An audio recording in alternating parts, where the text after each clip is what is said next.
அதாவது மத்திய அரசு ஒரே நாடு ஒரே தேர்தல், ஒரே நாடு ஒரே ரேஷன் கார்டு, ஒரே நாடு ஒரே வரி, ஜிஎஸ்டி வரி, அதே போன்று தற்பொழுது ஒரே நாடு ஒரே மாணவர் அடையாள அட்டை எண் என்ற வகையிலே ஒரு புதிய திட்டத்தை ஏற்கனவே கொண்டு வந்திருக்கிறார்கள் 2 ஆண்டுகளுக்கு முன்பாக. தற்போது தேசிய கல்விக் கொள்கை NEP 2020 தேசிய கல்வியை 2020ஆம் ஆண்டு கொண்டு வந்ததன் அடிப்படையில் இந்த அபார் அடையாள அட்டை என்பது மிக மிக முக்கியமாக இருக்கிறது. அபார் என்றால் automated permanent academic account registry, automated permanent academic account registry என்ற வகையிலே இருக்கிறது. இது அந்த அபார் அட்டை என்பது மாணவர்களுடைய அனைத்து தகவல்களும் ஒரே இடத்தில் தெரிந்து கொள்வதற்காக மிக முக்கியமாக இந்த அபார் அட்டையை பயன்படுத்த வேண்டி இருக்கிறது. என்றால் தற்போது இந்த அபார் அட்டை இல்லாமலேயே இருந்து வந்தார்கள். ஏற்கனவே கடந்த 2 ஆண்டுகளாக இது இருந்தாலும் நிறைய இடங்களில் இது தெரியாமல் இருந்து வந்தது. இது அதாவது automated permanent academic account registry APAAR என்பது தானியங்கு நிரந்தர கல்வி கணக்கு பதிவு என்ற பெயரிலான இந்த ஒரே அடையாள எண் மாணவர்களின் கல்வி பயணங்களை, அதாவது அந்த ஒரு மாணவர் என்னென்ன படிப்பு படித்திருக்கிறார், என்னென்ன அவங்க எக்ஸ்ட்ரா கரிக்குலர் ஆக்டிவிட்டி சர்டிபிகேட்ஸ் என்னென்ன வைத்திருக்க அனைத்தையுமே ஒரே இடத்திலேயே அப்லோட் செய்து வைத்திருக்க முடியும். டிஜிலாக்கர் மூலமாக அதை சேமித்து வைக்க முடியும் வாய்ப்பு இருக்கிறது. எனவே அவருடைய கல்வி பயணங்கள், ஒட்டுமொத்த கல்வி பயணத்தை கண்காணிக்கும் வாழ்நாள் அடையாளமாக இருக்கும் என்று கூறப்படுகிறது. ஆதார் போலவே இதற்கும் 12 இலக்க எண்கள் கொண்டு மாணவர்களுக்கான அடையாள சான்றாக அபார் இருக்கும் எனவும், எந்த வகையிலும் இது ஆதாருக்கு மாற்று இல்லை. ஆதார் வேறு, அபார் வேறு. ஆனால் இந்த அபார் எப்படி, இந்த அபார் இருக்கிறது தமிழகத்திலே பெருமளவுக்கு இந்த அபார் என்றால் என்ன பெரிதாக தெரிய மாணவர்களுக்கே தெரிய, பெற்றோர்களுக்கு தெரிந்திருக்க வாய்ப்பில்லை. ஆனால் இந்த அபார் என்பது இனி மிக மிக முக்கியமாக மாறப்போகிறது.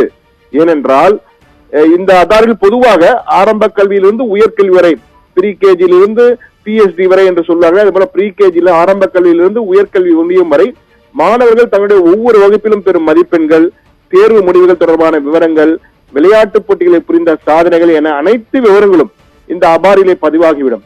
இந்த தனி அடையாள எண்ணில் மாணவர்களின் உயரம், எடை மற்றும் ரத்த வகை உள்ளிட்ட மருத்துவ தகவல்களும் இடம்பெற்றிருக்கும் என்பதும் நமக்கு தெரிய வந்திருக்கிறது.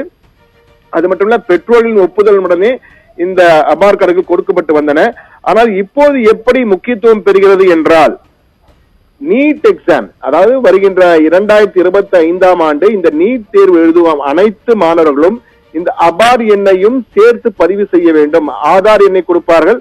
ஆதார் எண், அபார் எண் இரண்டும் ஒருங்கிணைந்து ஒரே பெயர், ஒரே இனிஷியல் இருக்க வேண்டும், ஒரே எண் ஆகியவை இருந்தால் மட்டுமே அவர்கள் நீட் தேர்வு எழுத முடியும் என்ற ஒரு புதிய அறிமுகத்தை NTA தேசிய தேர்வுகள் முகமை, அந்த நீட் தேர்வை நடத்துகின்ற தேசிய தேர்வுகள் முகமை அதிகாரப்பூர்வமாக அறிவித்திருக்கிறது. எனவே இந்த அபார் எண் நீங்கள் ஒருங்கிணைக்க வேண்டும், இல்லை என்றால் நீங்கள் தேர்வு எழுத முடியாது என்பதுதான் மிக முக்கியமானது. நீட் தேர்வு எழுதும் அனைத்து மாணவ மாணவிகளுக்கும் இது தெரிய வேண்டியது மிக மிக அவசரமான முக்கிய அறிவிப்பு. அதனால்தான் இந்த செய்தியை கொடுக்கிறோம்.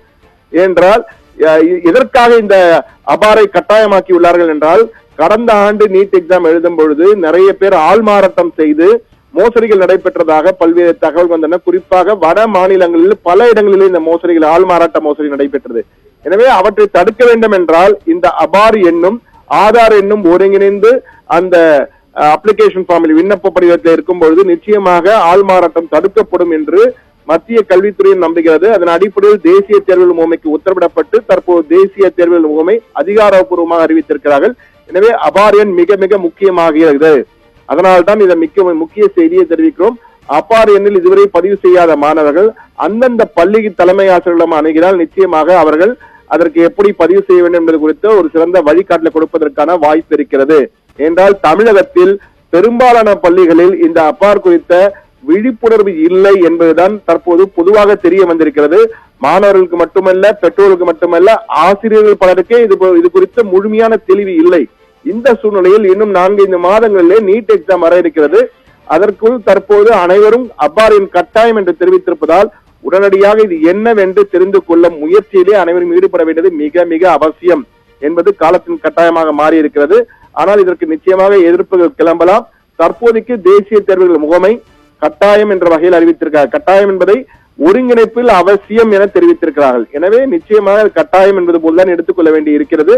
எனவே தற்போது இந்த அபார் எண் குறித்து அனைவரும் அறிய வேண்டியது மிக மிக அவசியம் என்பதை விழிப்புணர்வை ஏற்படுத்த வேண்டும் என்பதற்கு தான் இந்த செய்தியை கொடுத்திருக்கிறோம். ஆபிரகாம். தகவலுக்கு நன்றி சண்முக சுந்தரம்.